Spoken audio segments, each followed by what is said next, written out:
Bismillahirrahmanirrahim. Pelajaran Siam Darjah 4. Perkara yang membatalkan puasa. Sambungan perkara 4 hingga 5. Objektif pelajaran, murid dapat menyenaraikan perkara yang membatalkan puasa dengan betul. Perkara yang membatalkan puasa yang keempat, mengeluarkan air mani dengan sengaja.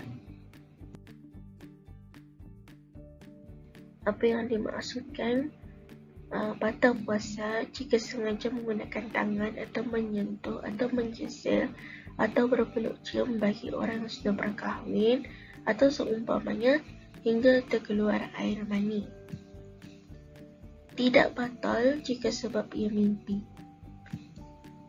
Tidak batal juga dengan syarat pada adatnya ataupun kebiasaannya tidak keluar air mani jika ia menilik atau berhayal atau berfikir. Tetapi batal puasa jika pada adatnya keluar air mani jika ia menilik atau berhayal atau berfikir.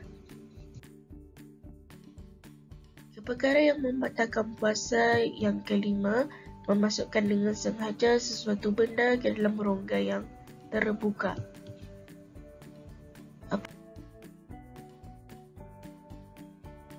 Apa yang dimaksudkan rongga yang terbuka ialah mulut, lubang hidung, lubang telinga dan lubang kemaluan iaitu kubul dan dubur. Maksud memasukkan dengan sengaja sesuatu benda ke dalam rongga yang terbuka walaupun sedikit seperti menelan dahak yang telah keluar sampai ke lahir makhraj ha. Masalah dan hukum. Air mandi yang disuruh oleh agama seperti mandi junub kerana bersetubuh bagi orang yang berkahwin, ini mandi wajib, atau mandi Jumaat, mandi sunat. Kalau air itu termasuk dalam rongga yang terbuka, hukumnya adalah tidak batal puasa. Tetapi air mandi yang tidak dituntut oleh agama seperti mandi kerana rimas, ini batal puasa. Menitikkan air ke dalam lubang hidung atau lubang telinga atau lubang kemaluan batal puasa.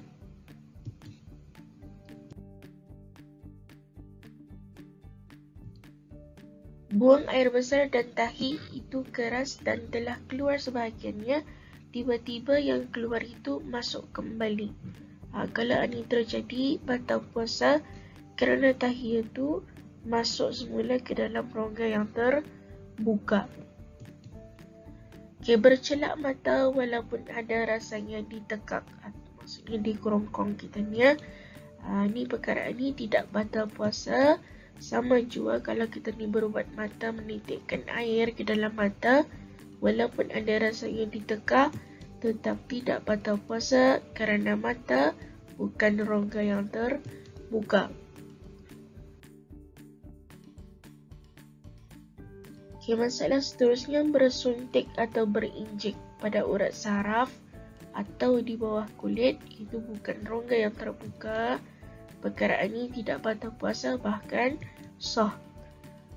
Kalau ia bersuntik atau berinjek melalui rongga yang terbuka seperti rongga hidung atau mulut, seperti contohnya kalau kita ni sakit gigi, kan dicabutnya dan tu kan diinjeknya dalam mulut kita ni, perkara ini adalah batal dan tidak sah puasa kita ni.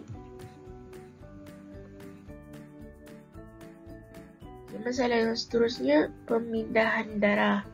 Memasukkan darah melalui urat besar ke dalam badan. Jadinya batal puasa kerana darah itu sampai ke rongga perutnya dan jantung, seterusnya diproses ke seluruh badan. Menyuntik air ke dalam badan seperti air glukos untuk mengenyangkan, batal puasa kerana pasti sampai perutnya dan maidah, iaitu tempat proses makanan. Masalah yang seterusnya, berbekam darah. Tidak batal puasa tetapi hukumnya adalah makruh. Berus gigi setelah tergelincir matahari masuk waktu zuhur, hukumnya adalah makruh. iaitu ubat gigi bercampur dengan air liur sekali termasuk dalam sampai pada had yang zahir, itu adalah batal puasa. Iaitu kalau berus gigi itu rasa ubat gigi itu tidak sampai pada had yang zahir, maka puasanya adalah tidak batal. Okey, sini saya dulu. InsyaAllah pada minggu hadapan lagi kita akan menyambung. Syukran. Ila liqa. Ma'assalamah.